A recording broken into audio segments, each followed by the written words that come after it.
radio station.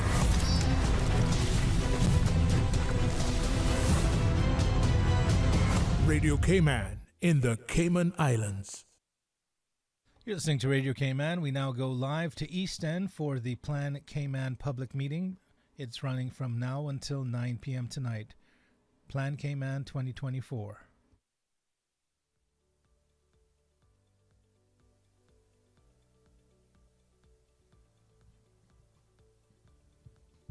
Good evening, everyone. Welcome to our Plan Cayman public consultation for the District of East End. My name is Donna Bush, and I'll be moderating tonight's session. Now, this session is also being broadcast live on Radio Cayman for their listeners. Thank you all for joining us. I'd like to ask everyone to please ensure that your phone is on silent for us, that it doesn't go off in the middle of the meeting, please. I'd just like to ask everyone in the room to ensure that you've signed in as you came in and that you've collected a copy of your program.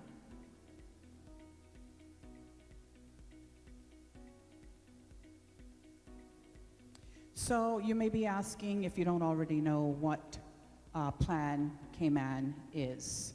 Well, Plan Cayman is the name for Cayman's long-range comprehensive development plan that's guiding the physical development and overall land use here in the Cayman Islands. The National Development Plan process consists of 3 elements. First is the planning statement, which defines the land use zones and priorities. The second key is the area plans and zoning map, which details policies for different locations and zoning assignments. And the third key is the development and planning regulations, which is legislation to support the planning statement, area plans, and zoning map. So we're here tonight to hear your input and to gather your questions on the draft planning statement document. Again, this is the very first phase of the process of creating a new updated development plan for the Cayman Islands. This document includes the guidelines from the National Planning Framework, and your input, of course, is essential for refining these plans. This town hall or public consultation meeting, as was mentioned earlier, is only the first of 3 steps in the process of creating a new national development plan. The next 2 phases, the area plans and zoning maps and department and planning regulations, will each have their own public consultation meetings. Yeah? So for today's town hall, the purpose is to discuss the planning statement. If you have not reviewed the document, you can find it online.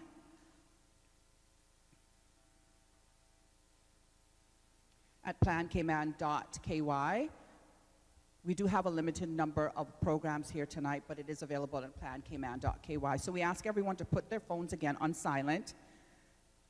And just a reminder that tonight's meeting is being broadcast live on Radio Cayman. So when it's your time to come up and ask questions, we ask that you hold the mic just as I'm holding it, as close as possible, so that our listeners at home can hear you. Again, we welcome everyone to the planning statement public consultation. I'd like to address the Honorable Isaac Rankin in the room, MP for East End. And now I'd like to take a few minutes just to introduce our key speakers and panelists for tonight. They are Mr. Haroon Pandowi. He's the Director of Planning and the Executive Secretary of the CPA. Just a little bit about him. He served as the Director of Planning for the Cayman Islands since October of 2010, overseeing long-range and current planning, building control, and professional registration. He aims to enhance the quality of life for our residents and visitors by ensuring orderly and dynamic development that protects public health, safety, and, of course, supports economic growth. Mr. Pandowi holds a master's in city and regional planning from Rutgers University and an MBA with merit from the University of Liverpool. He is a certified planner with the American Institute of Certified Planners. Next is Mr. Richard Millam. He is the Planning Officer of Policy and Development. A little bit about him. He is a qualified town planner and member of the Royal Town Planning Institute. Richard also has experience in both private sector and local authority planning policy roles in London, UK. He moved to the Cayman Islands back in 2015 and joined the Department of Planning back in 2018. He served for 3 years as the Historics Program Manager at the National Trust for the Cayman Islands. Next up, we have Mr. Handel Whitaker. He is the Deputy Chairman of the Central Planning Authority. I'm going to walk and talk because I do have to do something here. He brings extensive experience in urban planning and development to the panel. His insights have been instrumental in shaping the planning policies and strategies for the Cayman Islands. Mr. Whitaker has a background in civil engineering and has served in various capacities within the Planning Authority, contributing significantly to the sustainable development of our communities.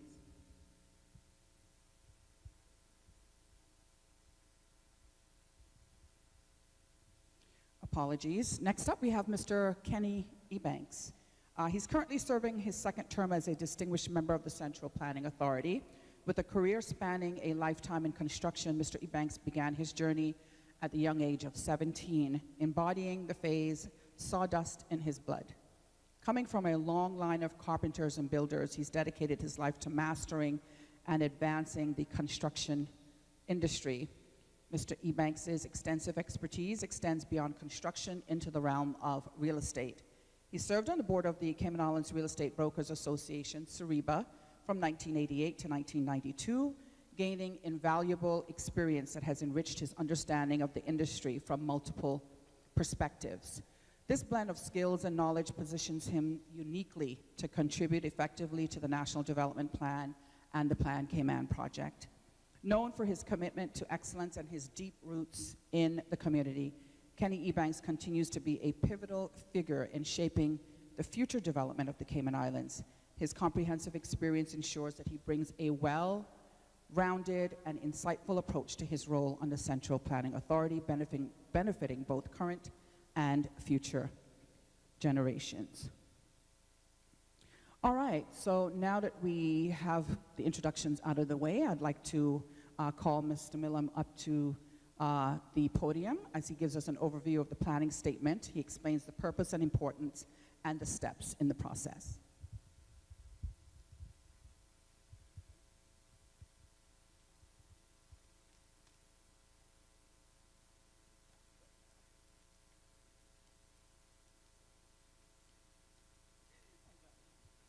Okay, thank you, Donna. Good evening, everybody. Thank you very much for coming out. We appreciate your time.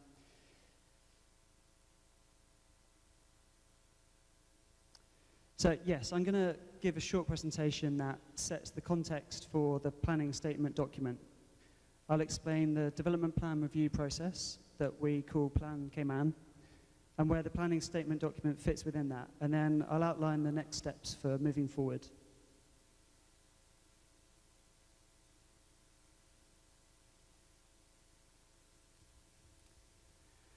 So here's a diagram showing the various parts of the development plan, and really the main thing to take away from this diagram is that the plan is not one single document. It's made up of a number of elements, from high-level national goals and objectives down to local area-based policies and detailed guidelines. And this is really the key point to make, that the document that we presented for public consultation, the planning statement document, is just one part of this. This document is not the whole development plan. It's a piece of the overall puzzle, and I'll explain how the different pieces fit together. The Plan Cayman process began with the National Planning Framework, the NPF document, in late 2018, and hopefully some of you would have been involved in the consultation exercises that took place in late 2018 and into early 2019. And that document represents a broad policy document for the other stages of the development plan.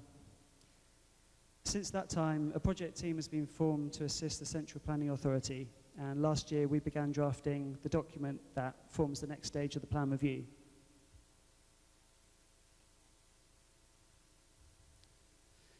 That then brings us to the planning statement document itself, and this is the document that we're currently seeking your feedback on. The purpose of the planning statement is to define the zones, the overlays, and the broad policies that will then apply to later stages of the development plan review. So you might think of the planning statement as a mission statement, as it seeks to define and set out top priorities.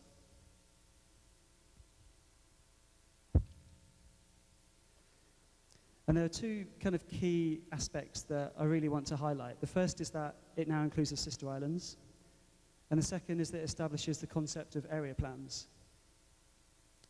These plans, which would be the next stage in the development plan review, will be prepared over the coming years. And the idea of area plans is they'll follow the broad national policies, but in a way that is specific, appropriate, and relevant to different areas. So when we prepare area plans, that's when we start to apply zoning to the map. This is where, with your help, we'll determine the most appropriate zoning requirements to meet the needs of different places. Each area plan will therefore involve full public consultation, and we very much want you to be involved continuously in the process. The boundaries shown here, and if it's not too clear, this is on page 5 of the planning statement. These are indicative, but they've been drawn based on the character of these places. There are recognition that the character varies significantly across the Cayman Islands, from commercial centres of Georgetown, the tourism centres of 7 Mile Beach, to East End, to Little Cayman, and so on. And it's because of this varied character that applying land use zones across the islands at one time perhaps doesn't serve those places adequately. What is appropriate height, density, setbacks for, say, a commercial zone in one area might not be appropriate in another. So as each area plan is prepared, with your input and with your feedback, and zones are applied to the map, different requirements, restrictions, and regulations can be introduced to help achieve the vision for these places.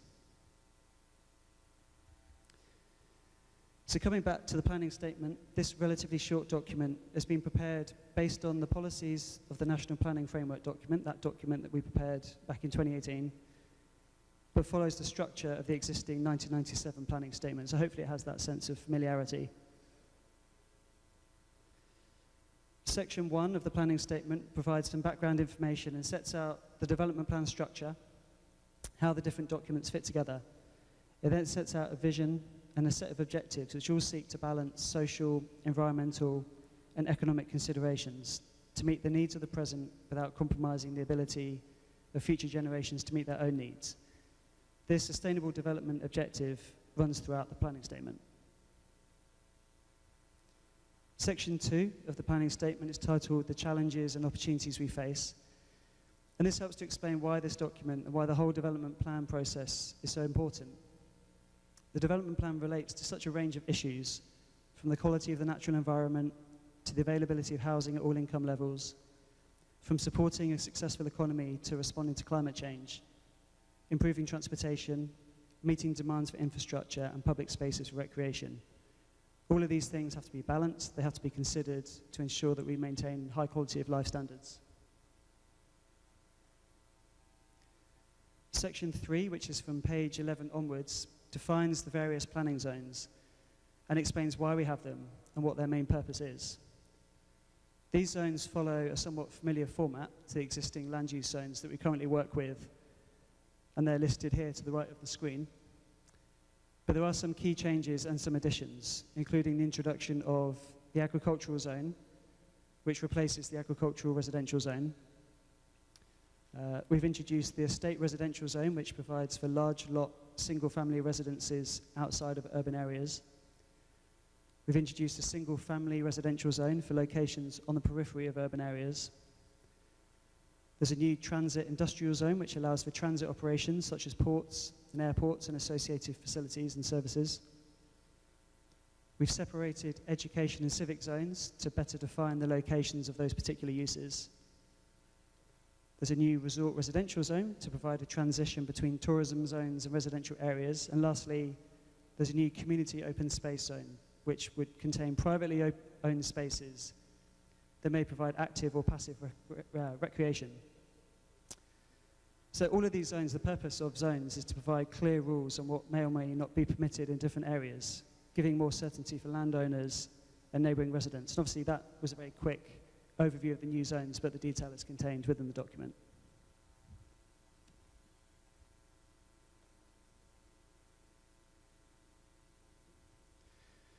Moving on to section 4 of the planning statement, this sets out the different overlay zones. And these are for situations where there are special circumstances that require additional considerations beyond those of the underlying zoning. This includes the introduction of a number of new overlays, the first of which is a natural resource preservation overlay. And this provides a way of ensuring that development is sensitive to natural resources by applying additional development standards or mitigation measures as necessary and as defined by the nature of that natural asset. There's a new airport approach overlay which would ensure safe and appropriate land uses within the approaches of airports. A heritage preservation overlay, which is an update to the existing historic overlay. Fourthly, a land subject to acquisition overlay, which establishes a method to designate property that government intends to acquire, be it for roads, public parks, community buildings. And lastly, a new sensitive coastline overlay, which seeks to ensure that growth in vulnerable coastal areas, which are defined by risk analysis models, incorporates hazard risk reduction considerations. And this is really about minimizing threats to human safety, to people's properties, and to the natural environment.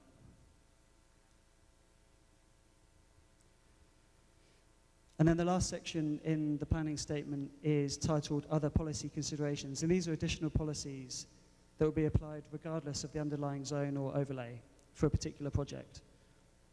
These considerations, which are listed here, cover a range of topics and all serve to meet the main objectives of the plan as set out in earlier sections.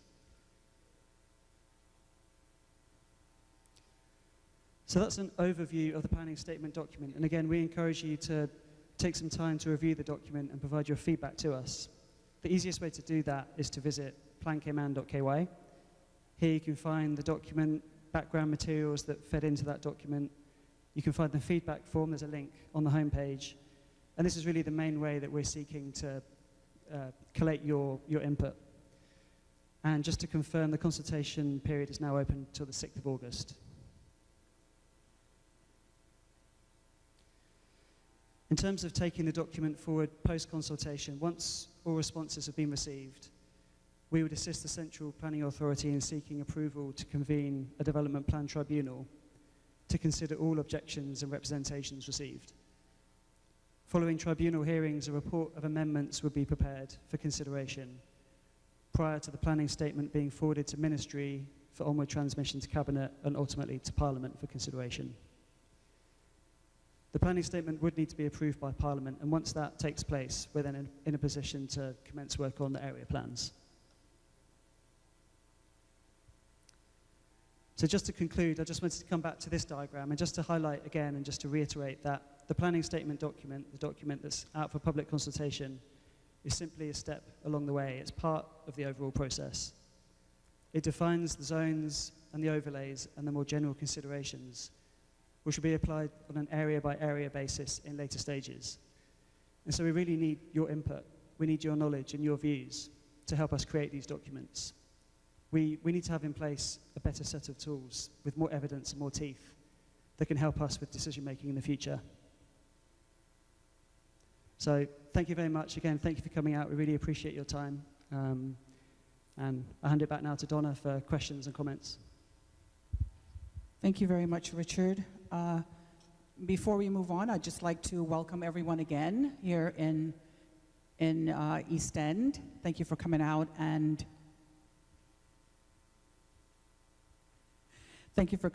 being a part of this process. Also to have your voice heard and to provide any feedback that you're able to and want to the persons in the room tonight. Also, welcome again to our listeners on Radio Cayman. I'd like to give special mention to the Minister for Sports, Culture and Heritage and MP for East End, Mr. Isaac Rankin, who's here with us this evening. So before we begin questions, I'd like to just reintroduce quickly our panelists. We have Mr. Haroon Pandowi, he's the Director of Planning and the Executive Secretary of the CPA. Mr. Richard Milam, he is the Planning Officer for the Department of Planning. Central Planning Authority members, we have the Deputy Chairperson, Mr. Handel Whitaker, and of course, Mr. Kenny Ebanks, a member of the CPA. So we have some warm-up questions before we open the floor to all of you in the room. The first question I'd like to ask, I'm going to switch things up a little bit, goes to Richard. It's how will Plan Cayman be implemented, put in place?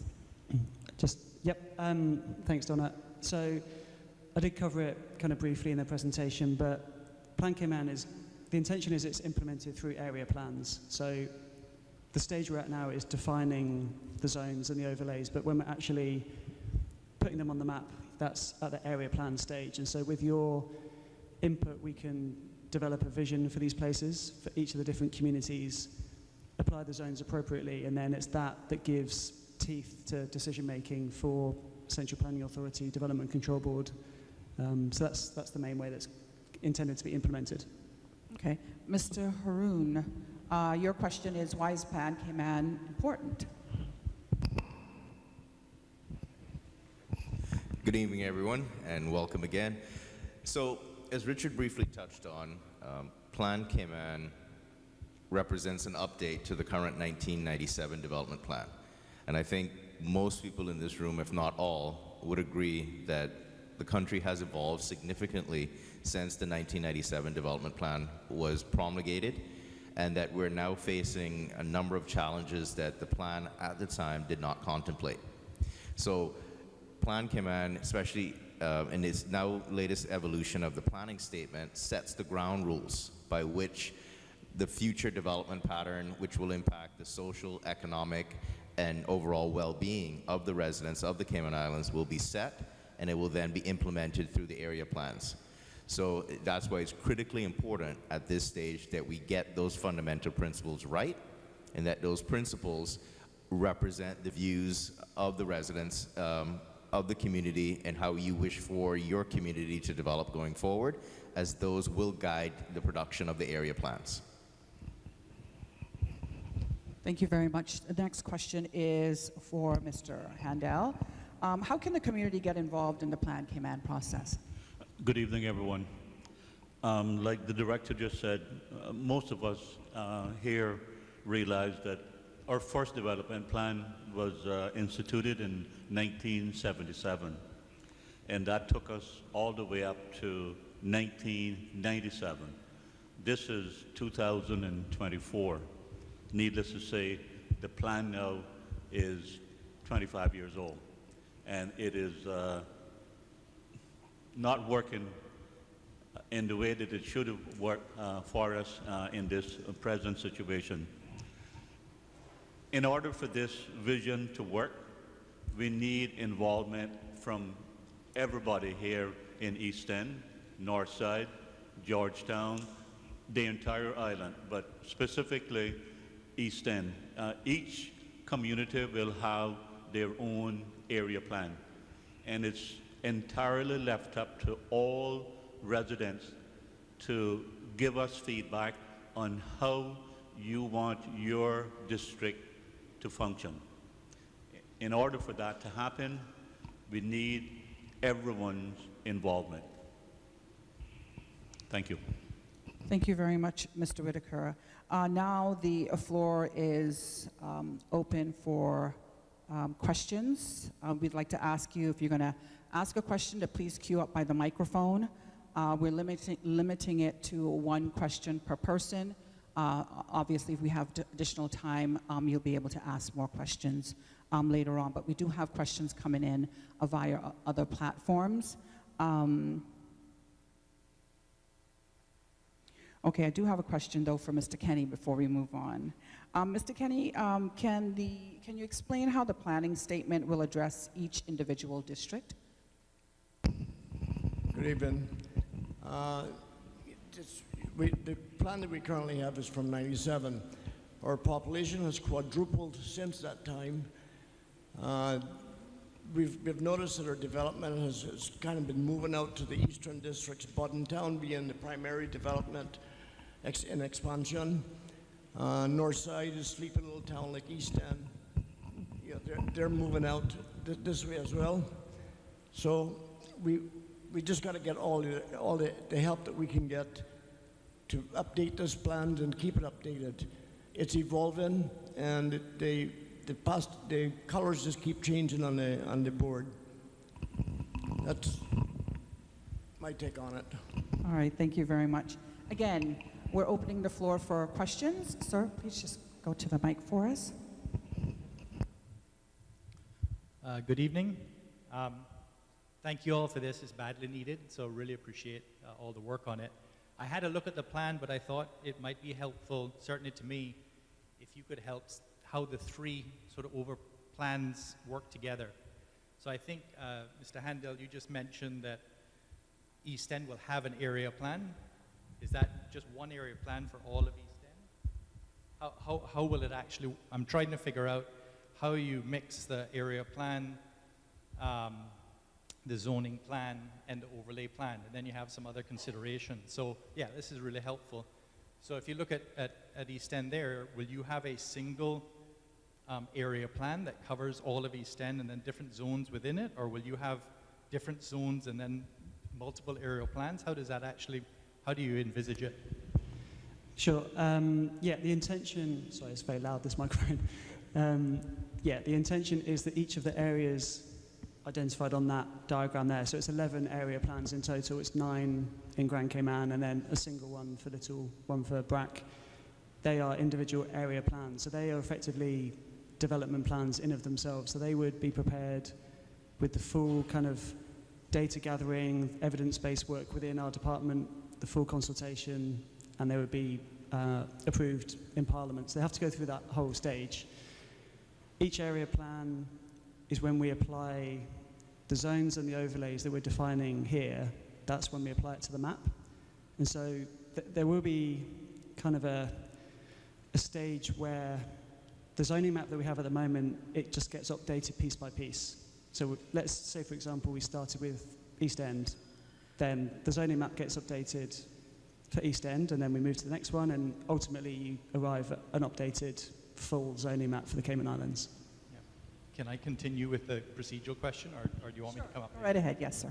Okay, the next question is, when you put up the next steps up on the plan there, you had that... Sir, just move the mic a little bit closer, sorry. You had, on the next steps, you had this sort of a tribunal that would be there for the planning statement itself, but I mean, I think the planning statement to me is more of a procedural document. It's a little hard to argue with what it is because it's a framework. I think where people will get more upset is when the zoning comes up. So when the zones are suggested, will there then be a tribunal process for people to weigh in on what they think about the zoning over their property? Yeah, absolutely, yeah. So I agree that the planning statement document is, as you described, a procedural document. It gives us the legal framework for area plans. And yeah, we hope, we anticipate that we won't have conflicting viewpoints at this point, but I agree that when it comes to applying zones to a map, there may well be conflicting viewpoints, and that is where a tribunal is certainly essential. And yeah, each area plan would be subjected to that tribunal process. Okay, thank you. Thank you very much, sir. So there's another option that's available to our listeners and to you in the room to send in your questions anonymously. In this case, if you go online to www.slido, that's SLIDO.com, and you enter the code, for those of you at home that are listening, the code is 2799987. There's a QR code that's going to be up on the projector in just a few seconds. For those of you in the room, if you just go to the QR code, you can send in your questions anonymously, and we will air them here. Okay, more questions? Please come to the mic. Jared?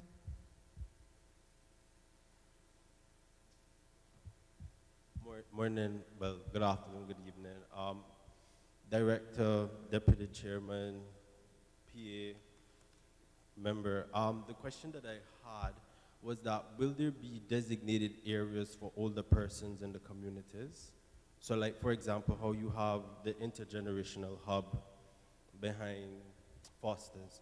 Will each district... Just speak into the mic for me, please. Get a little bit closer. Okay, can everyone hear me now? All right, so the question that I had was that will each district have safe spaces for older persons? Because we have aging population, and I don't see that planning designation here. I know it's under social spaces, but that is something to consider, one. And my follow-up question is, when you approve residential buildings, so for example, Windsor Park, we know Windsor Park is a very condensed area. Will there be a consideration put in that if you've built a house per se, let's say 2010, you cannot amend it in 2024 if only 2 parking spots were designated for that area? Because you have certain buildings in Windsor Park where they're being divvied up and there's not enough parking spot in Windsor Park, and then it's creating a congestion. So will that be foreshadowed in the planning statement? Because I didn't see that. I'm being very specific because the statement is broad, but is not looking at specifics when we get too populated in a small area. In answer to your first part of your question, if there were going to be an area somewhat put aside for elderly people, like I said earlier, this vision, this plan is for East End, and it's entirely left up to the East Enders to say exactly where they would like to see something specific. I'll give you a prime example. Currently in the tourist zone, it's Morris Tortuga and the Wyndham. They're only allowed to go 7 stories. So it is entirely left up to the community of East End to say, we do not want any 10-story building in our district. We want it left at 7. It would be the same thing apply that where you would put an elderly person home. Those decisions is left up to the people of East End. You get what I'm saying, sir? I'll let the director answer the second part of your question. Thank you, sir. So the second part of the question, as it relates to parking standards, that would be actually covered in the planning regulations. But again, by creating these area plans, we're able to give different areas specific treatment.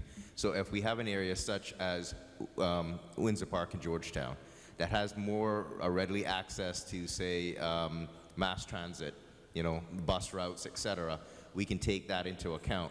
Other areas that don't have access to that infrastructure that may have a more stringent parking demand, we can also create that as well. So we're able to craft a character of a community that's actually responsive to the infrastructures available in that community, the development pattern that the community wants to have.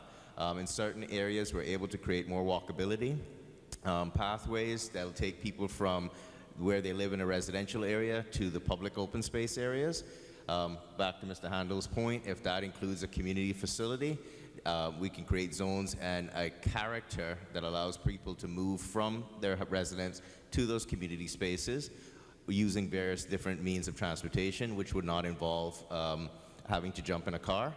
That can extend to elderly folks as well as kids. Because one of the things that, the trends that we're going to see as we're increasing density is we're reducing or eliminating backyards.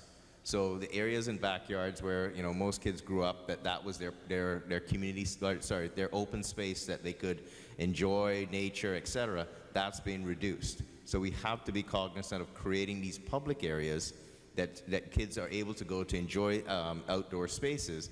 But we also have to be cognizant of how they'll get to these outdoor spaces. So we're not literally creating a situation where kids from home to get to a public space are dependent on their parents to drive them there.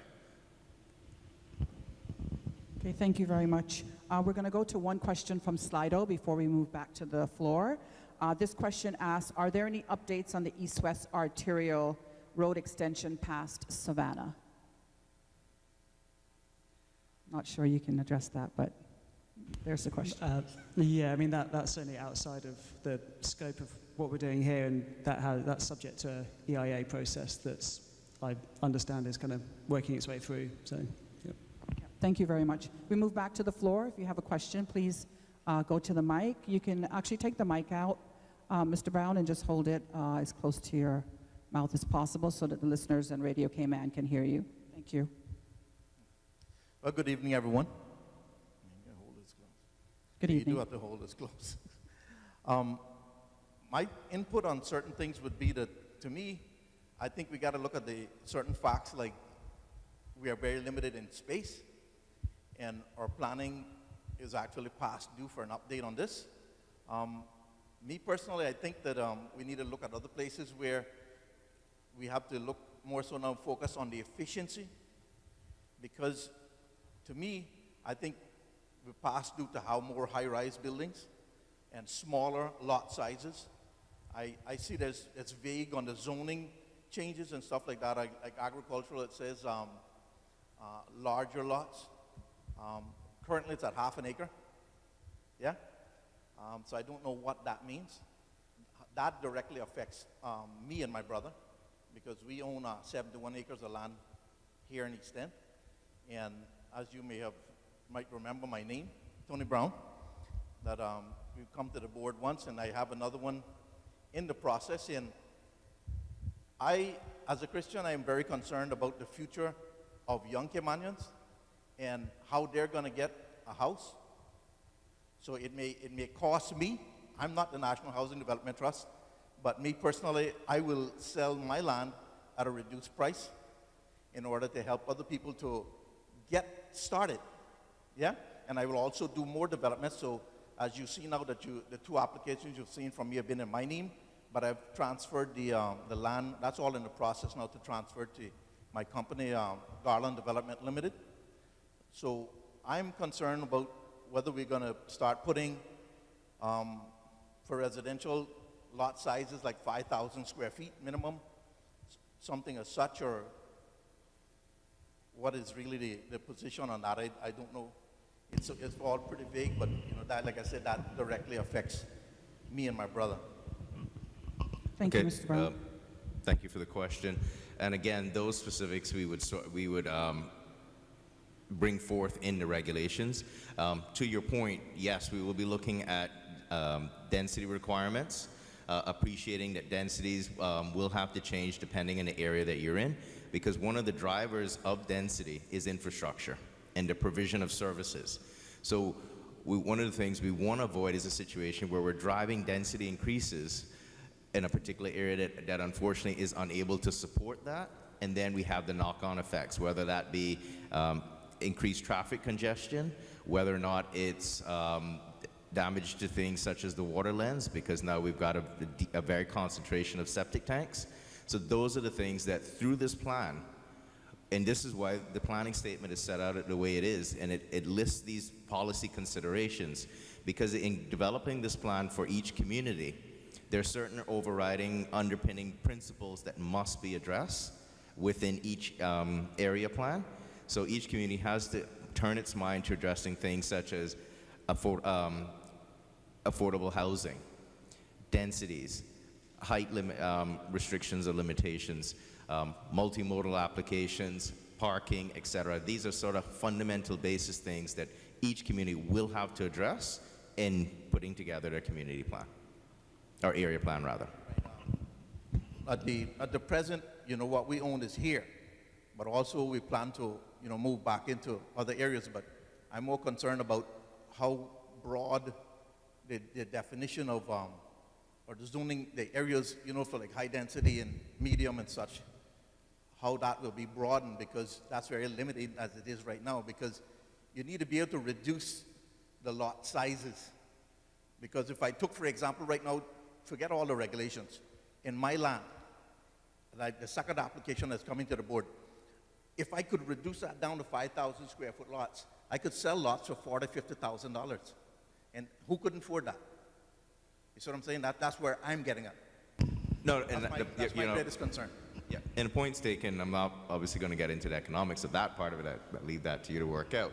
But I just want to reiterate that there are a number of other considerations that we want to make sure that in producing your quality development, in being able to put this land on the marketplace, that we're not having unintended consequences that later on will cost a significant amount of money, if you can even put a value to it, to correct.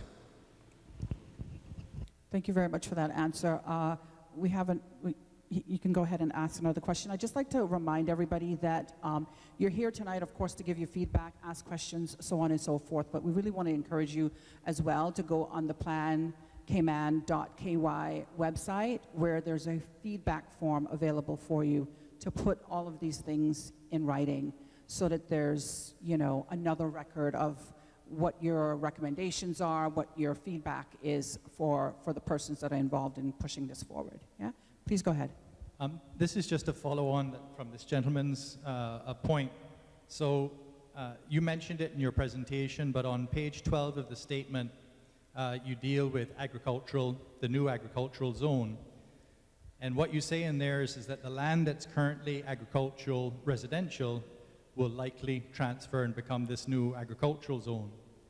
If you look at the East End area on the 1997 development zoning map, it's almost all agricultural residential. There's very, very little other land that's there. So if you follow this gentleman's point about affordable land for younger folks growing up and so on, if you automatically take all of that land that's currently zoned agricultural residential and you make it agricultural land, there's not a lot left in East End for anything else. And I think the zoning switch from agricultural residential to agricultural will significantly reduce the ability of people to put housing and do anything else on the property. Thank you, sir. Thank you for that, for the comments and the feedback. So actually, the goal there is, because right now we're seeing more and more conflicts within the agriculture residential zone between persons who wish to do agricultural uses and the influx of single-family homes into that area. It's one of those sort of classic, urban planning dilemmas, right? I want to live where I see wide open spaces, where, I feel there's a certain sort of openness, lifestyle. I don't want to be in a dense neighborhood. But then there's a couple of 1,000 people who wish to have that same vision. So the same thing that I moved to that open sort of, we'll call it countryside for, by the sheer fact that I decided to build a single family home, my neighbors, etc., what then happens is it changes that character, and then individuals who are actually there for purposes such as farming, that's where we start to see the conflict. And the Central Planning Authority then, and the department through the enforcement arm, is then inundated with issues such as, well, you've allowed a single family neighborhood to be created in the ag-res zone. I no longer wish to see cows. I no longer wish to smell cows. Chemicals that are being used for the propagation of crops are now causing me a concern. So the creation of these, trying to split that zone, because, as you said, when the agricultural residential came about, it was initially proposed as a holding zone. But you've got these development patterns that are coming forth and have come forth, and we want to recognize that, so that if we zone an area as agricultural, it is there for agricultural use, and we don't have these ongoing conflicts where, as I said, single-family homes are moving into our neighborhoods and fundamentally changing that character and no longer making it viable for agriculture. So it's not that we would say, okay, we're going to just take away the ag-res zone and move everything that's ag-res today to agriculture. Some of that land will move to a residential zone. And that may be the estate zones, that may be the other categories depending on the ability and the capacity of the land to support various densities. So it's not just, we're not looking to do a wholesale ag-res disappears, it's replaced by agriculture. Some of that land is going to move into these different tiers. And to the gentleman's point, as infrastructure and as planned infrastructure comes in, we want to guide that development. So we end up with things, so as the bypass road extends and moves into the eastern districts, we want to make sure that that infrastructure is supporting that density, so we don't end up with situations where we have density over here, infrastructure over there, and we have to create a very expensive link between the two, that we're guiding that development so that we're driving that efficiency and helping him to deliver his lots at an affordable price. Anyone else with questions in the audience? Okay, I have a question from Slido, and then Mr. Brown will come back to you. The question is, what is the anticipated time frame for the next stage of the plan when specifics are better defined?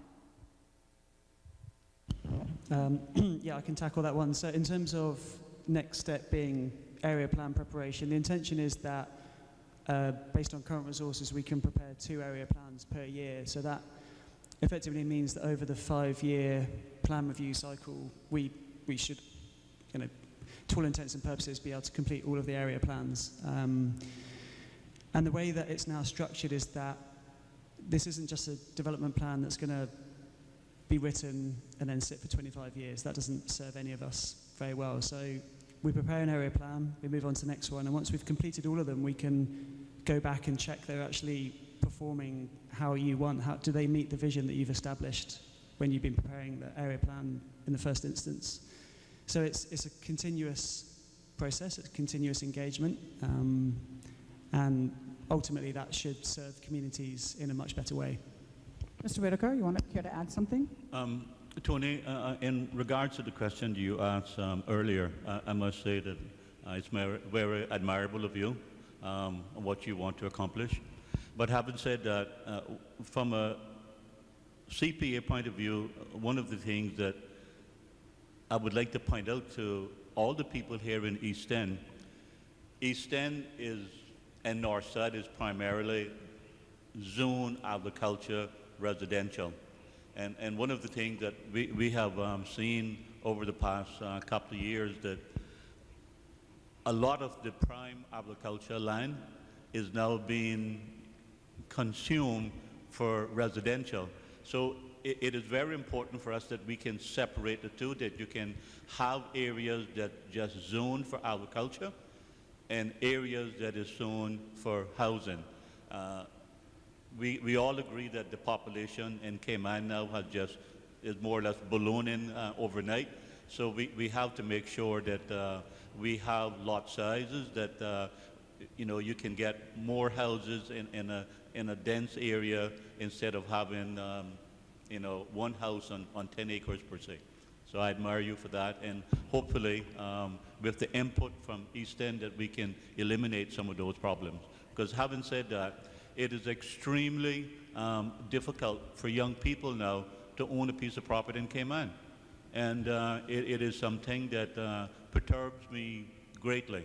I would like to see every young person in this country have the ability to go out and purchase or build their own house.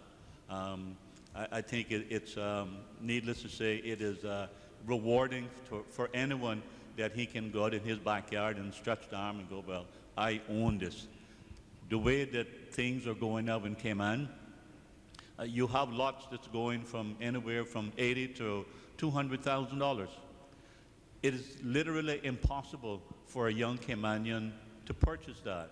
And I'll give you a prime example. If you're a young Caymanian that just came out of university and you're making a salary anywhere from $60,000 to $80,000 a year, you're going to have to get a mortgage to purchase that piece of land. By the time you get through paying for that piece of land, you got to go out and get another mortgage to build a house. By the time you finish that, paying off for the house, you're in a wheelchair, and we have to really be cognizant of the fact that that is happening. Thank you, Mr. Handel. I'm going to go to Mr. Sorry, Ruddy, Donna, and then we'll come back to you. Donna, if I can just tap on that as well. Sure, sure, No, sure. please, to the mic. But I don't want to lose sight of the fact that I know we're talking a lot about single-family houses, but equally, and that's why it's important in this plan, is that we create communities that have a varying housing type so that persons can stay in their communities. Because one of the challenges that we're seeing is if you drive a single-family only housing type and availability, as pricing pricing as people are in their different stages of life, you're literally going to force people to have to leave your community in order to find a housing type that suits where they are in the current stage of their lives. We want to create communities that people can stay within a community and move through a cycle of housing types, that they can find housing that meets where they are in their lives. So I know, as I said, I just want to bring that in because I know we're talking a lot about single-family homes, but there's different housing types and we need to accommodate them as well. Mr. Brown, please go ahead and make. Also, I could say that of the 40-acre parcel over there, maybe 60% of that is not farmable land, though it's zoned agricultural residential. So you got land there that range from 33 feet above sea level down to some that is maybe about 8 feet above sea level. You see, so, but when you look at it, I don't want to go through that whole process. I never asked you guys for anything, to make any exceptions for me, yeah? So I just try to go along with whatever the zoning requirement is. But like I said, probably 60% of that 40 acres is not farmable land. And I appreciate that, and as I said, just go back to my earlier statement that in the 97, from the 77 and the 97 plan, a lot of the land that was put in agricultural residential zone is a holding zone. Because, you know, when we created the 97 plan, our development pattern rather, was significantly different than where we are today. There's many people when the 97 plan came out, I'm pretty sure felt that it was too ambitious, that we would never in our lifetimes get to where we're now having a discussion about the need to cut densities, the need to change our development pattern. But that's the key thing about urban planning, is because it deals with people, right? And as where you are today is not where you were 20 years ago. And just like how your life changes, your planning and your development pattern must also change. It must also up to date to keep up with that. Thank you very much, Mr. Reddy. Good evening, everybody. Mr. Pandua, thank you very much for you and your team for putting this forum together tonight. I listened to my good friend, Mr. Whitaker, over here, and I'll probably ruin your night by the time I leave here, because the last development plan or plan like this, Kenneth said it was 27 years ago. I was 30 years old. In 27 years from now, I'll be 84 years old, okay? Haniel, you said we talk about our youth being able to buy a piece of land. Our youth are having a hard time getting a job in Cayman, not even including getting a piece of land. The opportunities are stretched out for us. We have to do this, Mr. Pandui. We got to think probably 50 years, 100 years down the road. We can't be like the new airport, which is already was too small before it was finished. You have a chance to set the stage where all of us and all of our children can enjoy our own homeland if we get it right. And I'm asking you to implore, they say we do everything for our children. I would encourage you to take this into the schools. I'm not talking about the primary, I'm talking about the higher level grades, and get some feedback from them, because they will be the ones that will be either enjoying this or living through it miserably. Because if we're going to do it for our youth, we have to include them and get their input. 27 years ago, most of us around here probably didn't have a cell phone or an email address. The technology advances, the property is still there, but it values. But we must be able to enjoy what you put forward. And again, thank you once again for bringing us here tonight and having a nice meeting, okay? And sorry about the age. Thank you, Mr. Ruddy. As a matter of fact, I believe that we are taking this whole discussion into the high schools. I've been told that that's part of the plan, or is it not? I can speak to that. So when we prepared the national planning framework, we did physically go into the schools and we engaged with the students, and we got a lot of good input, and actually some of those students continued, and they've continued kind of dialogue with our departments. That's been excellent.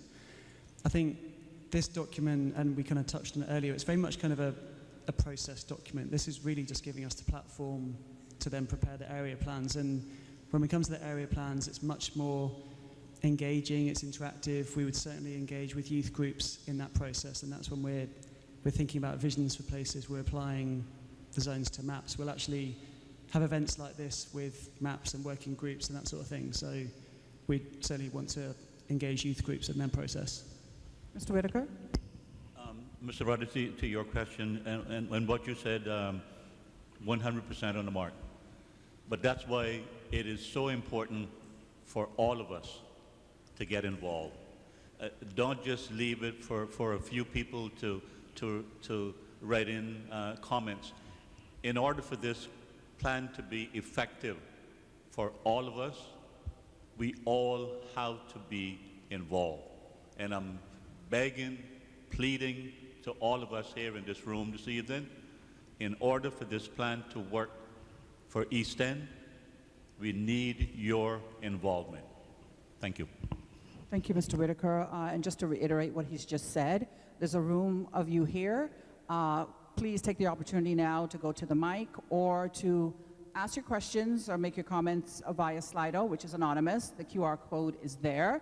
For those of you who are listening at home on Radio Cayman, the QR code for Slido.com is 279-9987. And again, we can't reiterate enough how this process is being carried out.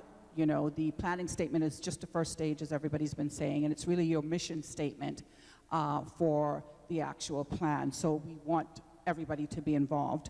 A couple of questions from Slido, and then we'll move back to the floor for those of you who have questions. This was a question that was asked earlier at the virtual, but we'll ask it again here tonight. Does the plan take into account development moratoriums in certain zones and areas? Is that something to be considered? Thanks for the question, Donna. Not development moratoriums. What the plan is geared towards is driving a more effective and efficient development pattern. But again, now with the community, with the area plans and taking the input of a community, we're able to actually craft development that meets the needs of the community. So one of the things that we hear, challenges in terms of, I think many people would agree that in East End there are certain areas that are prime for tourism activities. Again, it goes to that job creation that Mr. Ruddy spoke about earlier. But a lot of people have expressed concerns because the concern is that if we bring a hotel tourism zone into the East End community, that we're going to bring a 7 Mile Beach type of development pattern. Through this community, through the area plan, we can create hotel tourism or tourism-related zones that actually deliver a product that meets the needs of the residents and what you, as residents of East End, wish to see. We can gear towards densities, building heights, types of mixes of uses, because again, and that's why we moved to the area plans, because a development pattern that works for, say, the 7 Mile Beach corridor may not be appropriate for the East End corridor. And we want to be sensitive to the needs of the community so that we can actually have a development pattern that represents the community, that supports the community, and helps the community to drive forward. Okay, thank you very much. Again, this is your opportunity to come to the mic to ask questions or just to voice your concerns with the entire process. So please come to the mic. We have another question. I'd like to direct this question actually to Mr. Kenny. It reads, the 1997 development plan hasn't worked. What is different about this plan? Why will this work? Our 97 plan, basically, we've seen our population quintuple since then. We've had motor vehicles increase exponentially to, it's out of control to a point. And if we don't keep up with the development plan, how can we move forward positively? We've got to adjust to the population increases, business increases, motor vehicles, and we have not been doing that. We have let this plan sit idle for 27 years while everything else has increased, and we're sitting back here using the same old mantra and getting where? We're getting held for it. We're getting fingers pointed at us that we're the ones that are messing up. We can only work with the development plan that we have as a CPA, as a Department of Planning, and we have to get this done. We need all of you folks to pitch in and help us get this thing going. It's in all of our best interest. Thank you. Thank you very much, Mr. Ebanks. I have a question. The question is, we know that we're here to talk about these series of consultation meetings are about the planning statement, and we talk about a series of consultation meetings for the other two key steps or key stages. Will those meetings be in the same type of format? Will people, or how will people engage with those meetings? Yeah, I think we're always kind of open to new ways of engaging with people. Certainly, as a minimum, we would have, as set by Development Planning Act, like a consultation period, and we would have events such as this. But if there's new ways that we can engage, as going back to the point about youth groups, whether there's online mechanisms, we're certainly open to incorporating those. But yeah, certainly each area plan, as I mentioned earlier, is effectively a mini development, but it is a development plan in itself, so it's subject to that same process of community engagement, consultation, in terms of getting it to a state of preparation. Okay, I have another question from the anonymous line, Slido. It asks, are there population projections for each district to ensure that we're building the right infrastructure to support future growth? The short answer is no. We don't have population targets. We don't have set population figures. Cayman is not a planned society or a community in that way, and so population in Cayman is tied to economic growth. And the way that we plan is performance-based planning. It's ensuring that as the population grows, as development comes forward, the necessary infrastructure, the public spaces, the telecommunications infrastructure, whatever it might be, is all there to support quality of life standards. So as we're applying zones in each of the area plans, we can certainly review data in terms of data that we have in the department about whether existing zones for certain uses are built out or whether they're still available. And we would use that to, as I said, apply the zones to the map during the area plan process. Okay, I'd just like to remind folks that we have at least another hour here, so your input and your questions is very important. Yes, we're, depending on questions that are coming in from Slido anonymously as well, but certainly folks in the audience must have a question or two that they'd like to ask, or you can ask someone to ask for you. So yeah, the mic is still open. Any further questions from the audience? I have to tell you, the other districts, people have been very actively involved in asking questions. So I think if you want to get the questions that you need answered, it's important that you take the mic. Okay, we have Minister Rankin. Good night, everyone. Good night. Good night.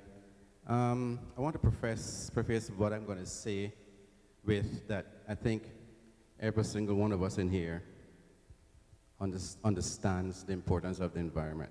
Every single one of us. I also need to say that me, personally, will never, ever put the life of one single Caymanian or East Ender below the value of a mangrove tree. I need to make that clear right now. However, with this statement on the development plan, we can pretty it up, say exactly what we want each area of our district to look like, considering the stranglehold NCC has on District of East End and North Side right now because of their environmental zones, whatever you want to call it. How does that play in your plan for this country, especially East End and North Side, because having them being able to take control of your land, so to speak, not necessarily literally, but stop you from doing what you want to do, especially if it's an agricultural zone, they can stop you from putting a road to do farming. How does this plan play into taking all of that consideration with the NCC's remit?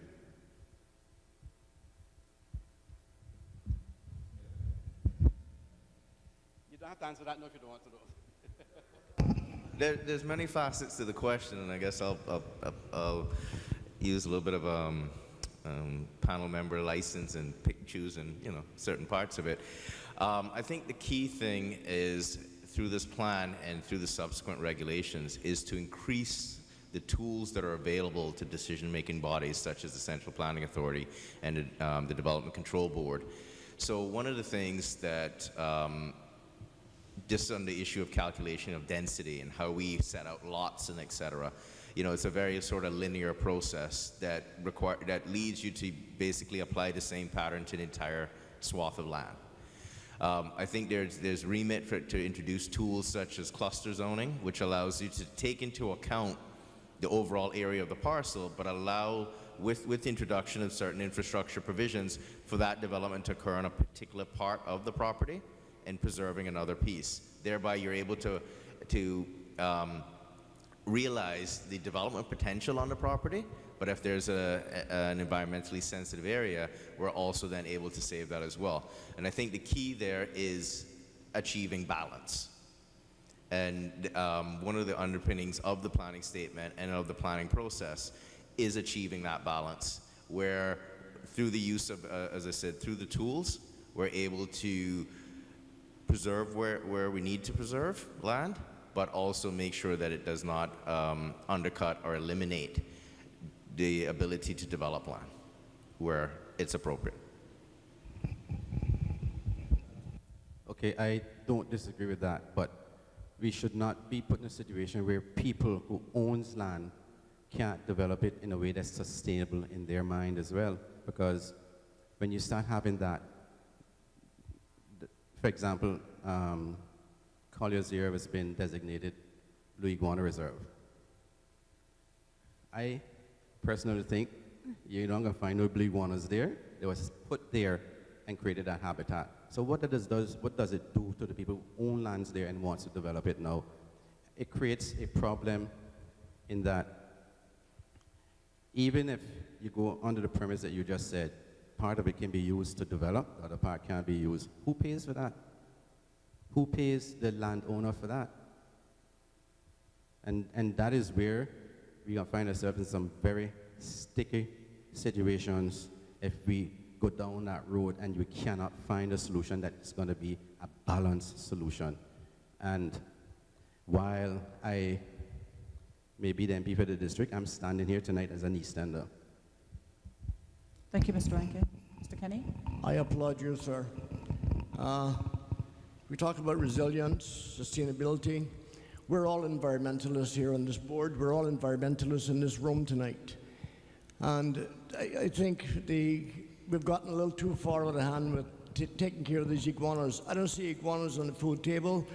And for people to develop their land and not be able to develop it because of the iguana, I'm sorry, I might be kicked off of the board for this, but I am not supportive of that. I'm sorry. Thank you very much. Okay, we have some questions. We have some questions that have come in via Slido. The first one asks, do we have a say in how the zones will be set here in East End?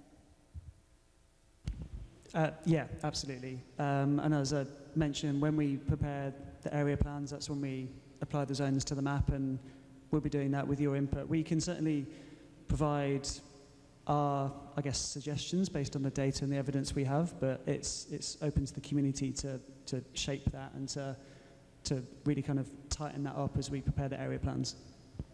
Okay, I have a two-part question here. This one asks, I'll ask the first part first, then we'll respond and then go to the second part. Can the panel describe how the process works for each area plan, the zoning, the cluster zoning, zone overlays that are specified in the planning statement? That's the first question. Should I repeat it? Yeah? Okay. Can the panel describe how the process works for each area plan? That'll be question number one.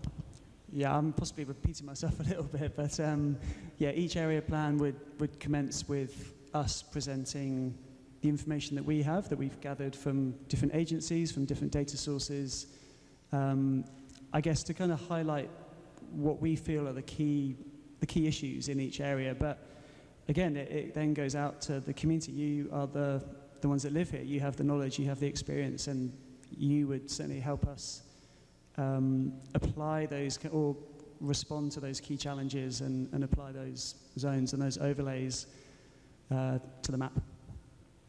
Okay. I'm going to move on to the next question within that question. How will the community's input be reviewed and incorporated? So all the feedback that we're getting, how is that going to be reviewed and put into place?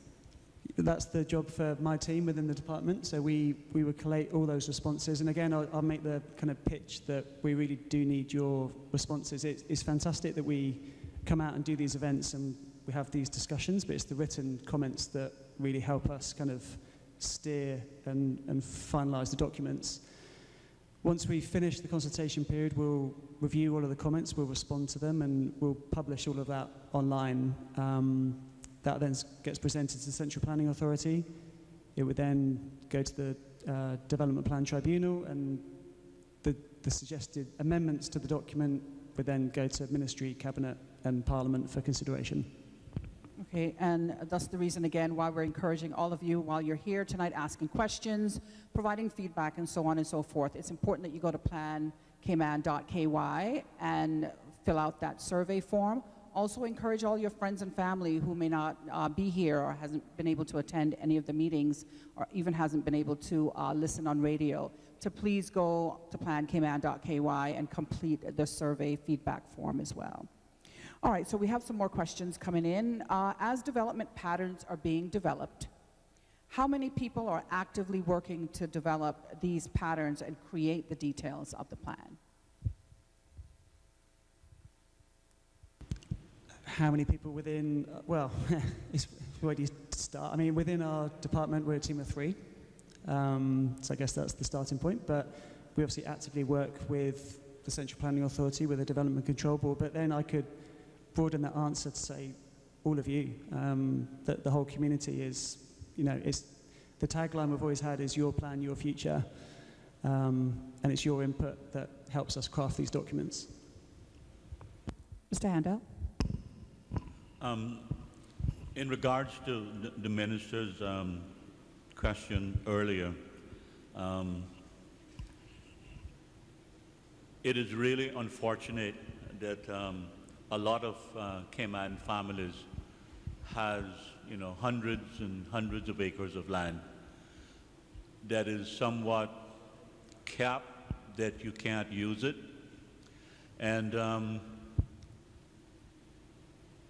personally, I believe that every landowner has a right to develop their own land, and it's a really, as we say here in Northside and East End, it's a ticklish situation to be in, and we have to find some avenue that these landowners that has hundreds and hundreds of acres, that something can be done that all parties are happy with, because it's literally unfair if family B or family A has 300 acres of land and that individual has 5 children, and they're possibly, putting it bluntly, might be starving.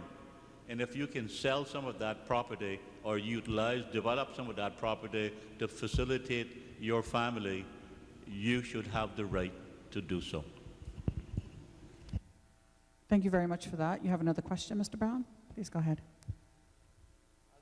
As we talk about this, I wonder if there's any way that we've tried to see if we can shorten this process of the whole process you go through in order to get approvals, you know, for anything, for subdivisions. Thank you for your question, Mr. Brown. Thank you for the question. Funny enough, the process is actually driven by the lack of detail in the process, if that makes sense. So when previously created area plans, there are a lot of specifics that were sort of left to be worked out on a site-specific basis. And that's what drives such a drawn-out process. If we can get the criteria right up front, right now we have land that's zoned for particular use. But there's a process by which you then have to apply to be able to actually use the land for that use. So you can buy general commercial zone land, but you have to apply for permission to use it for a commercial use.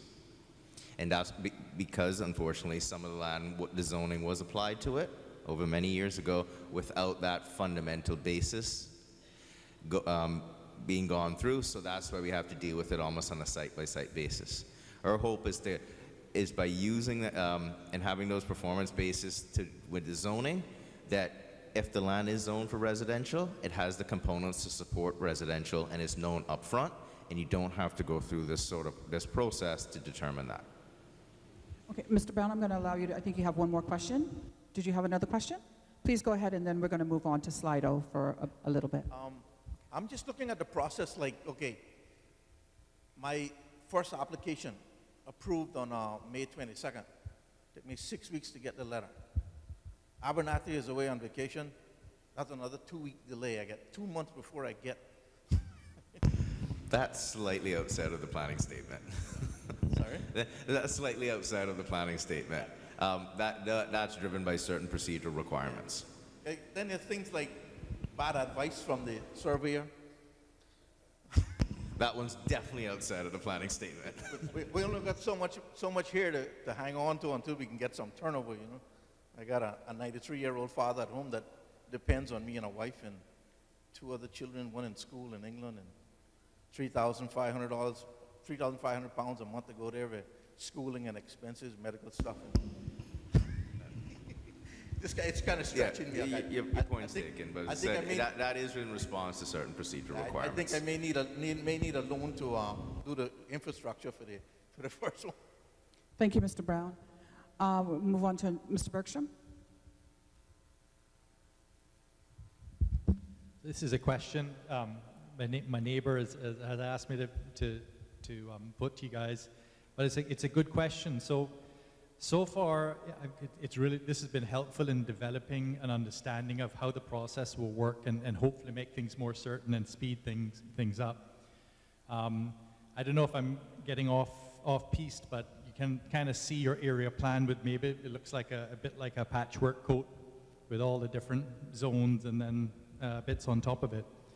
Is there an idea, for instance, and harping back on it because it's so prevalent in this district, that if you start having more precise zones and more precise uses for what you can do with those zones, for instance, if you had a 5-acre lot that was zoned for agricultural, would that then, is the intention that you have more ability as a landowner to do things without going to have to get permission for everything? So if you wanted to clear an acre of that to plant some, let's say, lettuce or trees or something like that, is there any thing about taking away any requirement then to go to have to, when you get a backhoe in to clear that 1 acre to get permission to do it, if there are rocks on some of it and you want to try to dig those rocks out, crush them up and put it back on the ground, that you don't have to again go back and get permission for that? Thank you, Mr. Bergstrom. Thank you for the question. Yes, sir, that is the intention, to get to a place where we have more certainty in your development pattern, and there's more certainty on what's involved in giving effect to that development pattern. As I said, unfortunately right now, because of that lack of specificity, is why you get into this process by which it's zone agriculture residential and it's a permitted, it's an allowed use, not a permitted use, because you have to get planning permission. And those are the inconsistencies or sort of the challenges that we're trying to work out the system that says you have agriculture zone land. However, you need to get a certain level of planning permission in order to actually put it to agriculture use, and that you then have to get permission in order to put in the infrastructure that supports that agriculture use. But again, it's because a lot of these zones are predicated on such a broad stage of allowable uses, and that you then have to intermix that with processes such as the notification process, because a zone is so broad. And that is why we're then dependent on you notifying your neighbors to figure out, is there a challenge with that? If we properly apply the zoning provisions, those are the discussions, and our view is those are the discussions that need to happen up front. Those are not discussions that once you've purchased land, committed to land, that really shouldn't be a discussion that's happening at the 11th hour. That's the discussion that should have been predating, so that going into it, you know the rules of the game under which you're going to be operating. Thank you very much. for the question, Mr. Bergstrom, and for your response, Mr. Pandoy. So some other Slido questions are, so the first plan, National Development Plan, was in 1977. The next was in 1997. That's been the last one. People really want to know, a popular question is, once this development plan has been completed, rolled out, so on and so forth, how often will it be updated? Yeah, I think I touched on it earlier. The intention is that it becomes like a continuous review cycle. So we work our way through, we prepare each of the area plans. As I said, 2 area plans per year is the idea. We get to the end and then we can revisit them, and we would develop a set of performance indicators that would tell us which of the plans are possibly not working. And that might happen, that they're not achieving the vision that we had established at the outset. And if that's the case, we can revisit and we can go through the process to review that particular area plan. So and I think I said it earlier, we don't want this to be a situation where the plan sits on the shelf and then 30 years down the road we're having this conversation again. We need to keep on top of it, and we have a team, we have a department that is kind of ready and willing to keep working. So, Mr. Kenny? I'd like to add to that. I think what's happened here, from 97, the plan has not been updated.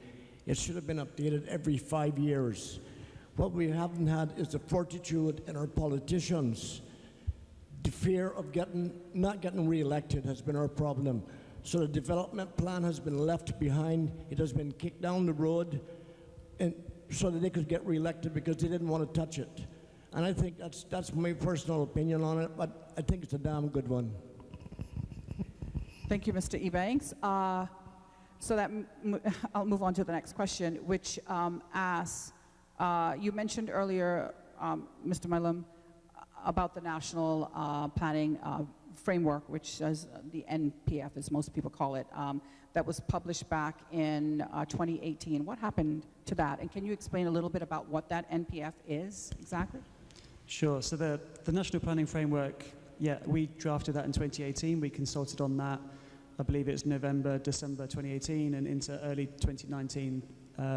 Revisions were made to that document based on the consultation feedback, and that represents an overarching guiding policy for the rest of the development plan. It's not a document that the CPA or the DCB can use to make decisions, but it's guiding the content of this planning statement. So it's those higher level national objectives. And one thing to say about the NPF is that it was crafted pulling years of information from various agencies, various government departments, infrastructure providers. All of those national plans and policies went into that, and it was kind of a collection of those national projects.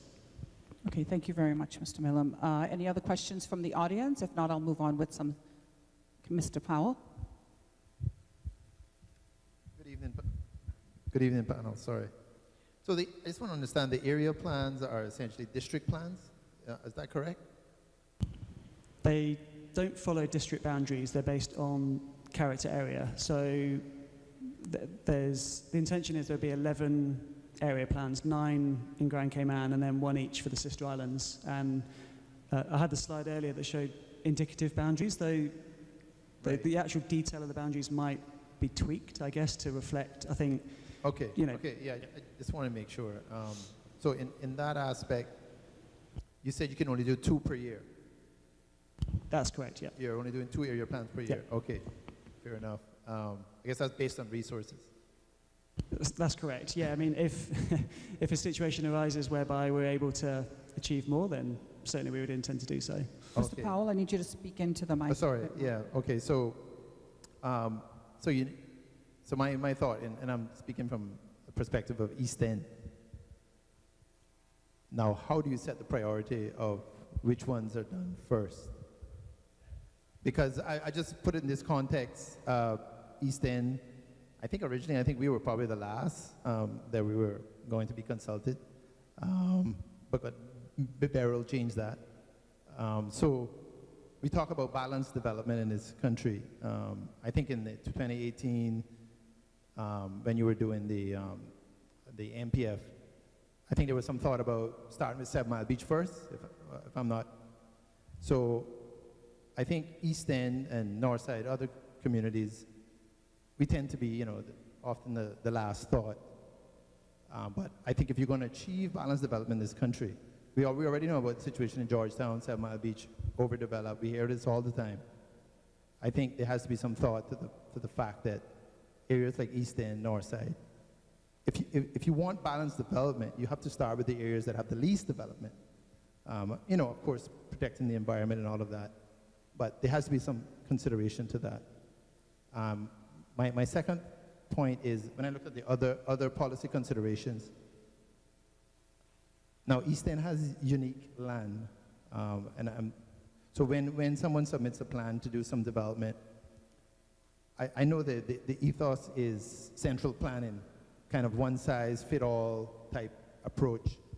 But for example, stormwater drainage on a property in East End is completely different from stormwater drainage in Georgetown.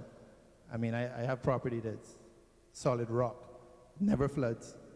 I wouldn't expect to have to do the same type of stormwater drainage that someone in Georgetown might have to do where we should in a low-lying area. So I hope the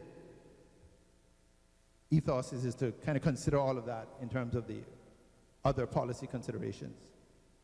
Because I think that's important, because as you know, developing in East End is more expensive because we have to pay more for everything, transportation, and because of where we are and whatnot. So I think it needs to be some consideration for when we look at plans for East End and the outer districts that, all of that is borne in mind. Thank you. Thank you for the comment. Yes, you've highlighted stormwater management. Right now, the sort of one-size-fits-all does not serve the purpose. Deep wells may be appropriate in a particular area, but they're not appropriate all over the place. Certain areas, the need for, say, retention ponds may be a better way to deal with that. Detention ponds. I mean, in East End, you've got a wonderful freshwater lens. Drilling hundreds of thousands of deep wells into that, I would venture, doesn't serve the purpose of protecting that water lens. So, and again, to your point, that's why we want to craft these individual plans that are responsive to the uniqueness of an area, and not try to just keep trying to shoehorn a one-size-fits-all and wondering why it's not working out. Thank you very much for that answer. I have one more question on Slido, and then Mr. Ruddy is going to ask a question. This question asks, will the sensitive coastline overlays prevent the construction of coastal structures? And if we could kind of explain what an overlay is for those who may not know what we're talking about. So firstly, an overlay is added on top of the zoning. So the zoning would still be in place, but the overlay is where there's additional considerations beyond that zoning. In terms of the sensitive coastline, this topic came up earlier today. The coastlines are dynamic, and they vary significantly around the islands, and some would have different design considerations than others, and it might be in some cases increased setbacks are needed. It might be that in other locations there's design solutions, building on stilts and that sort of thing, that could be incorporated and mandated to better serve those locations and to allow development in a way that protects human life and the properties that people decide to build. So there's going to be different solutions depending on the particular type of coastline. Okay, thank you very much. Mr. Ruddy? Yeah, one last thing. I've been in East End since 1977, and a very proud one. There's two things other than family and home that is everything to an East Ender, right? Other than the fish pot, it's a ground, their land. They can feed their family, they can feed their friends, and they can feed their district. When we look at doing this agriculture stuff, I want to make sure that my fellow East Enders are not devalued their property, I want them to make sure that they have the same access if they need to go use their piece of land to send their child for to college and an education, they need to get a loan, that it's not looked at by the bank, oh, this is limited to agriculture. We can't lend you that because it's not enough collateral or it does not have the value. We need to look outside of the land, like I said, and think of all factors that can be involved. Because I don't want my fellow East Enders, and I mean, we have quite a few people here today with hundreds if not thousands of acres, to be limited with what they can do. They might have the resources financially, but I want to make sure that they're not limited. If they need to tap into that property and use that as collateral to either educate their children, build a home, or develop something on their own property outside of the registered property, whatever we're talking about, agriculture zones. Thank you very much, Mr. Ruddy. Gentlemen?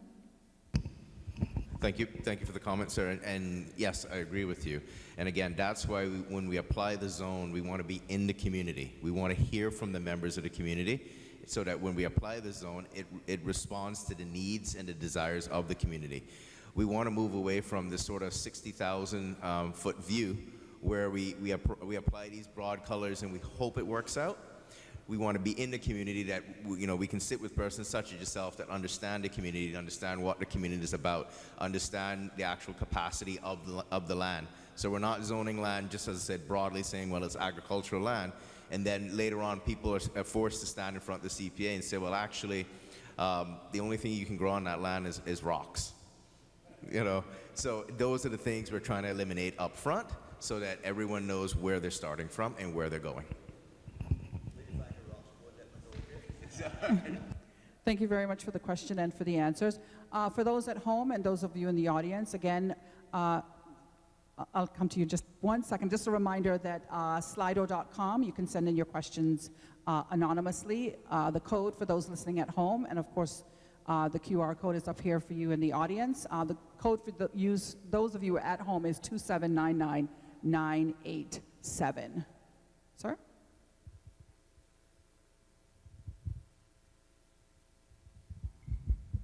I want to say good evening to the panel. It's been said before that eastern and north side are largely zoned as agricultural residential properties. And yes, outside the original housing areas in eastern and north side, it's largely all residential agricultural on the interior. So I want to have an idea of how are we going to rezone that. Mr. Brown here has mentioned he has a large lot and looking to subdivide in what would seem to be low density zoning. So how are we going to mark up the existing maps to rezone those properties to address residential, to address agricultural, whether it's rocks or soil? I was expecting to see some new diagrams, given an idea from the planning department as how we could progress that, because the average person doesn't, I don't think, have an idea in their head as to how the map would be redrawn. So I was, rather than the panel coming to the community and asking on a blank piece of paper what we should do, I was expecting some input in the first instance to give me some guidance, really. So can you elaborate on that a little bit as to how you would mark up the existing drawings, the existing zoning properties? Thank you, Mr. Connolly. Thank you for the question. In response, what I would suggest is the planning statement sets out the principles that in developing an area plan that every community has to address. It's then taking the input of the community as to how that translates onto the zoning map. See, unfortunately, for far too long, we move quickly to start coloring the map, and we lose sight of why we're coloring the map. And so we just end up, so we're basically coloring the map without understanding where the lines are, or even more importantly, why the lines are there. And in my experience, if you lose sight of why you're doing something, at some point in time, you're just going to do it. And you're going to bear no recognition of the consequences, because again, well, if I don't understand why I'm doing it, then ultimately it becomes, well, what's the point? And I think that's, unfortunately, for far too long, we've lost sight of that. And we then subsequently make changes because at some point in time, we forget why a particular zone was applied, why a particular pattern And unfortunately, it's not until something goes horribly wrong that somebody says, oh yeah. So we want to understand the why, and then we can work out the how. Ma'am, please go to the mic. Mr. Connolly. Just to expand on that a bit, as I look on the information, page 13, I think, there's, on page 13, there's several different categories of residential zones.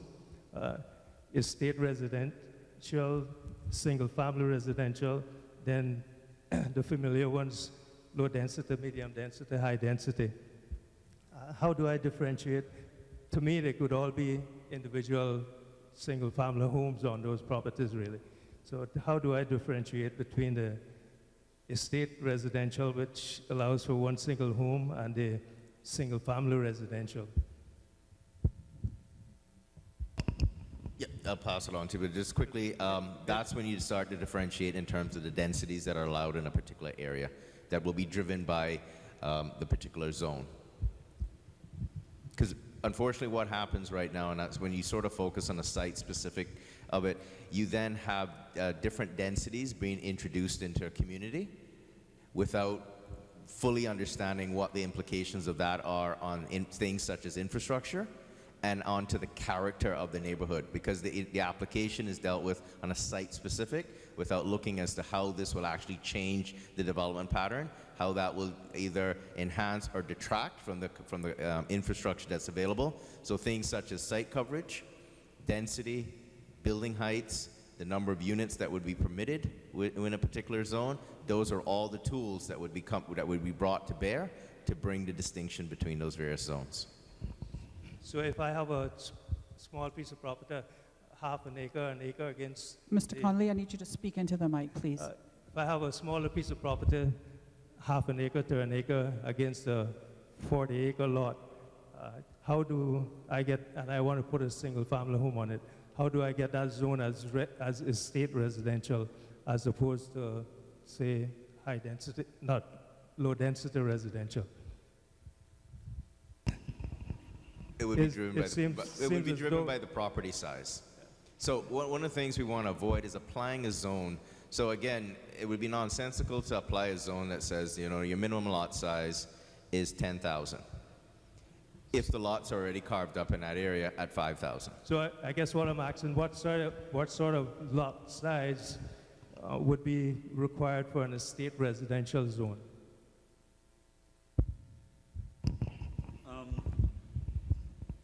It would be the size of the property. I'll give an example. I know this guy in Northside. His name is Handel Whitaker, and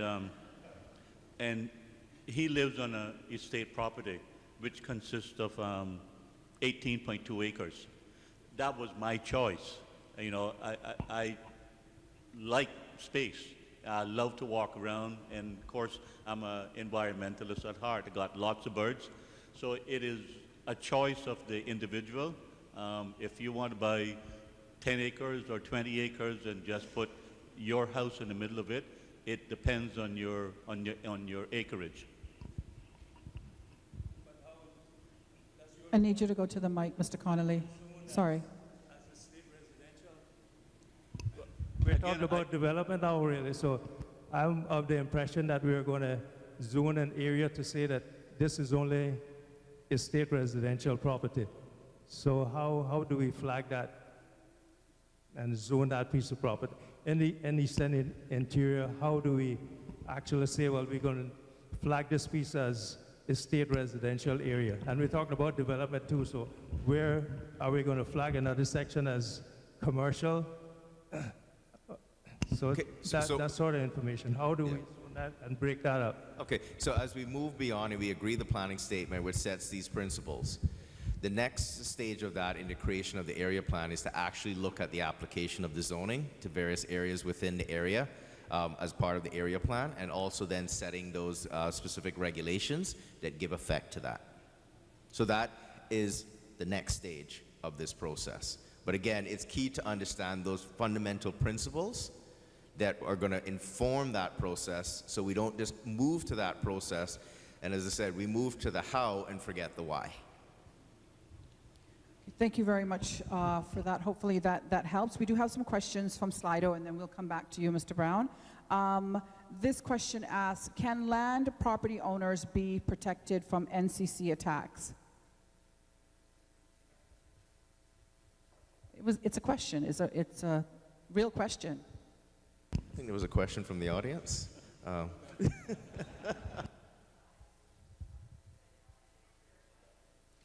Okay, Mrs. Ruddy, if you'd like to go to the mic for me. You owe me. Dodging. Thank you. I got a question. You're talking about coloring within the lines. Sorry, coloring within the lines. You don't know how you want to color unless you have the lines or whatever. And you kick the football about the east-west arterial. But how will you know how to zone if you don't already know where the roads are going to be able to do the density and everything like that? How will we be able to give you feedback if we don't know if a road is going to be X, Y, or Z to actually zone these areas or give our feedback? Well, as Richard noted earlier, the process by which to determine where the alignment of the road will end up is ongoing, and that's going to be factored into the area plan. And as to your point, that's why it's critical to be able to agree these road corridors, because if not, the development pattern occurs and not necessarily where the best location to put roads, and that's where you have this conflict between a mass of people here and infrastructure over here. We want to align the two. So that's my point. Are you going to be able to do the timing of the two? There's a lot of factors that go into that, but yes, ma'am. That is our intention, is to ensure that the two are aligned so that we're able to know where that alignment is so that we can then produce the density that helps, that supports that, and actually benefits from that. Okay, we have a few more questions from Slido, and then we'll go back to the audience. The next question asks, what changes or updates to the legal and regulatory framework are anticipated to support the new development plan? I'll repeat the question. What changes or updates to the legal and regulatory framework are anticipated to support the new development plan?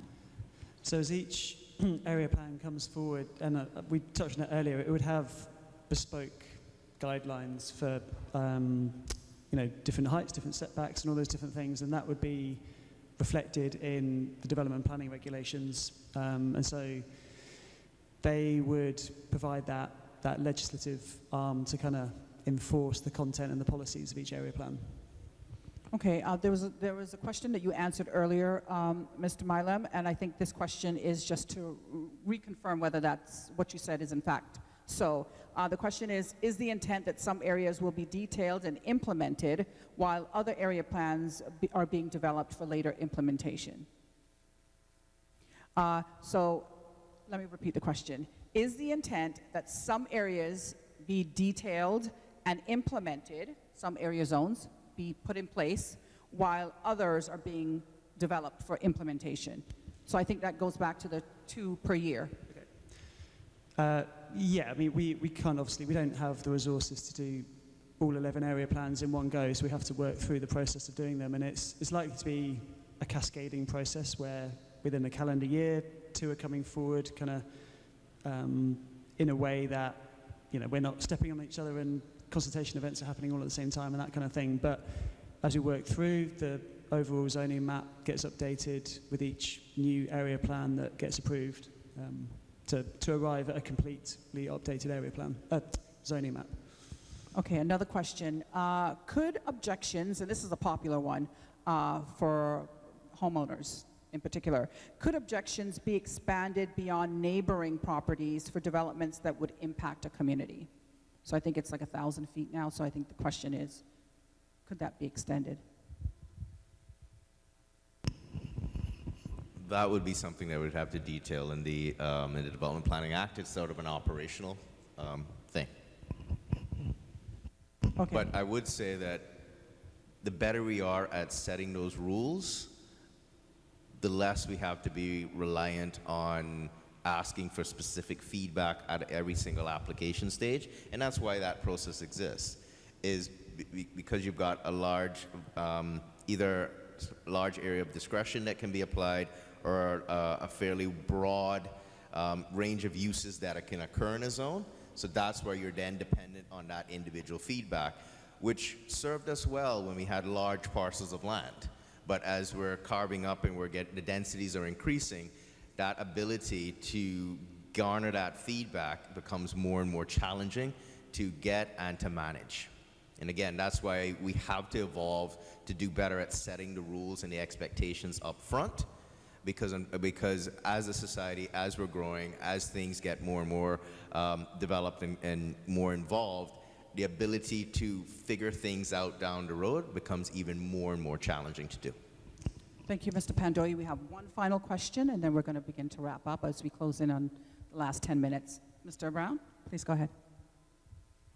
As Mr. Handel used the example there of having a 15-acre estate, and that fell under estate residential. What happens now if Mr. Whitaker decides It could. that... sorry? It could, because we don't have that zone now. So I'm just saying it Right. could fall under that. Yeah, yes. okay. Yeah, if it fell under that, what happens now if Mr. Whitaker in 5 years' time, when he gets a little older, decides that he wants to sell it, and me as a developer says, Mr. Whitaker, can we come to a price on this property? I'd like to take it and subdivide it. And again, that's why you have to have a planning process that evolves, that is not stagnant. See, one of the challenges that we have in involving people in the process is this fear that what gets set today, that's it for another 25 years. So people are loath to participate in the process because we sort of almost become paralyzed by our lack of action. So our inaction creates inaction. Mr. Brown, any questions you ask are going to have to be asked at the mic. I was saying just so long as now it's not like the law of the Medes and the Persians. You understood that? In the law, when the Medes and the Persians made a law, it was what they were written in stone and unchangeable. Thank you very much, Mr. Brown. Thank you for the clarification, sir. I was a little bit confused by that. But as I said, I go back to the fundamental principle, and this is why it's important that we have development plans and that we have a process by which these plans evolve. Because if we do not evolve our plans in line with, as a society, as we evolve, we fall behind. And if our development pattern falls behind, it's not a short road before our economic success falls behind, our social aspects, and it just cascades down from there. Because a lot of the problems, I mean, if we look at history, a lot of the fundamental societal problems that countries and societies have faced have been driven by the lack of a properly structured development pattern. Whether that be criminal elements, the lack of ability to provide housing for your people, the lack of ability to provide economic opportunities for your people, a lot of those have their root causes in not keeping up with an appropriate development plan and a development urban fabric and rolling that out in a meaningful way. Mr. Handel? No one has touched on this topic, but I just want to bring to everyone's attention climate change. We know that Beryl just went by, and we were extremely lucky. In all we do, we have to bear in mind that the Cayman Islands is in a hurricane path. And we have to be very cognizant of the fact that we, especially those that live or possibly looking after buying a piece of property in a low-lying area, we have to bear in mind that flooding is something that you have to take into consideration.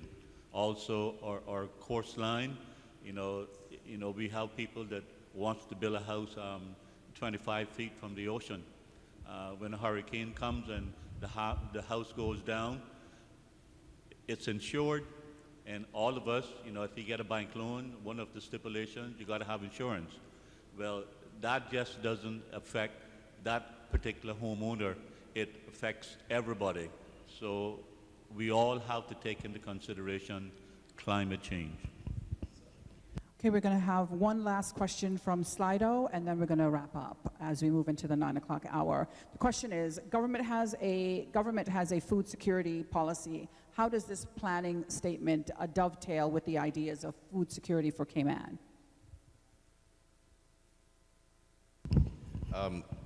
Thank you for the question. Again, it would be through the provisions of zones such as the agricultural zone and the rules that go around that. And that is a key point, because what we want to avoid is there being a stated government policy, but then the development policy conflicts with that or does not allow it. That doesn't serve anyone any goal if the government has an aim to, say, enhance food security by increasing the amount of local agriculture that's produced. But then through the development process, we create a process that dissuades people from actually using land for agriculture uses. We sort of end up with a nice-to-have goal that's unachievable. So we want to make sure that these various policies work hand in hand and support each other. Okay, thank you very much. So as we wrap up, I'd like to ask each person on the panel to, what would you like to state to the community to help ensure the creation of a successful national development plan? We'll start with you, Mr. Kenny. We encourage everyone's input. And Mr. Isaac, I hope that you have the fortitude with you and the support with the rest of your legislators. Elections are coming up, but you guys got to stand strong. This is now going into its sixth cycle, right? It should have been, the 97 development plan should have been reviewed every 5 years, right? We're now going into the sixth cycle and has not been touched. You guys got to get some balls on, okay? And get this thing passed for us, please. Thank you, Mr. Kenny. Mr. Handel, a question to you. What would you like to state to the community to help ensure the creation of a successful national development plan? Fellow East Enders, I implore on you, in order for this vision to come a reality, we have to get involved. And I urge each and every one of us in this room this evening to please get involved, read the information, send in your suggestions. It's not going to be cast in the garbage. It's going to be looked after. In order for this to work, it has to work for all of us, and we need all of your involvement. Thank you so much. Mr. Haroon, same question to you. What would you like to state to the community to help ensure the creation of a successful national development plan? Just to reiterate what Mr. Handel says about how important it is for members of the community to get involved. And I know there's a certain level of difficulty that comes with engaging in processes such as this, but one thing I would put to you is that comes nowhere near to the level of difficulty of not engaging in this process. I don't think there's anyone in this room that looks forward to having something imposed upon them that they did not actively participate in, and then expecting to get the outcome that they wish to have. Now is the time to participate in this process. Now is the time to craft a plan and a vision for your community that serves the needs of your community. Mr. Bylam? Yeah, I'd echo all of those comments. I think just more specifically, please visit the website. Please submit your comments in writing. That's really the way that we need to get your input. And then going forward, if you visit the website, you can sign up for our mailing list. We'll provide you with updates, timing, and how the project's progressing. So, yeah, please just stay involved and give us your input. Thank you, gentlemen. I'd like to now call on our Minister for Sports, Culture and Heritage as he provides the closing remarks on behalf of Minister of Planning, the Honorable J.E. Banks. Thank you, Donna. Mr. Kenny, just want to address two statements before I give the closing remarks. When the question arose first of the East-West Arterial, you looked over my direction. If I had to make the decision on that, we would have drove home on it today. Okay? The second thing is, when you spoke about us having the fortitude to get this done, when I was the parliamentary secretary with the minister, the current minister for planning, we wanted to do this at the beginning, but there were other factors that delayed this And we were told that we could not get it done in this term, and I couldn't understand why. Why are we waiting another term? Anyway, sir, but we're the planning minister, Mr. J.E. Banks. He is adamant about getting this process started and moving it forward, and I support that wholeheartedly. But ladies and gentlemen, on behalf of the Minister for Planning, I want to offer these closing remarks and thank you all for joining us tonight. And for those listening at home and those who sent questions in, your engagement was greatly appreciated. And like other members of the panelists said, we cannot stress how important it is for your participation throughout this whole process.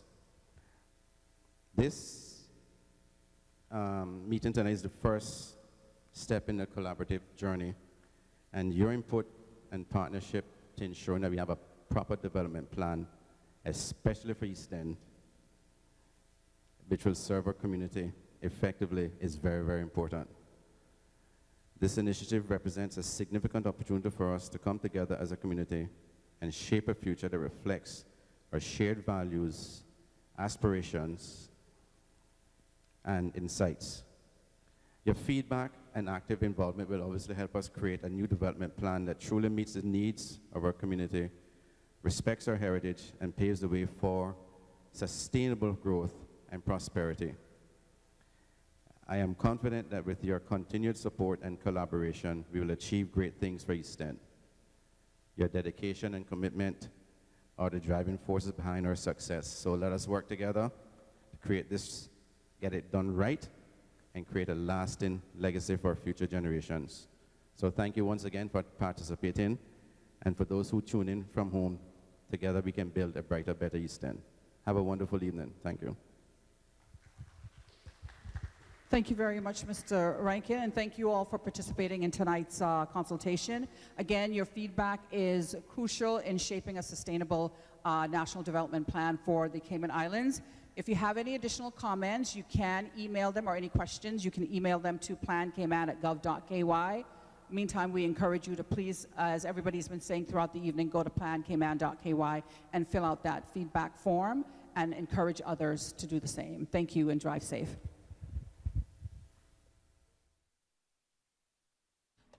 And that concludes Radio Cayman's live broadcast of the Plan Cayman public consultation meeting taking place live in East End at the William Allen McLaughlin Civic Center.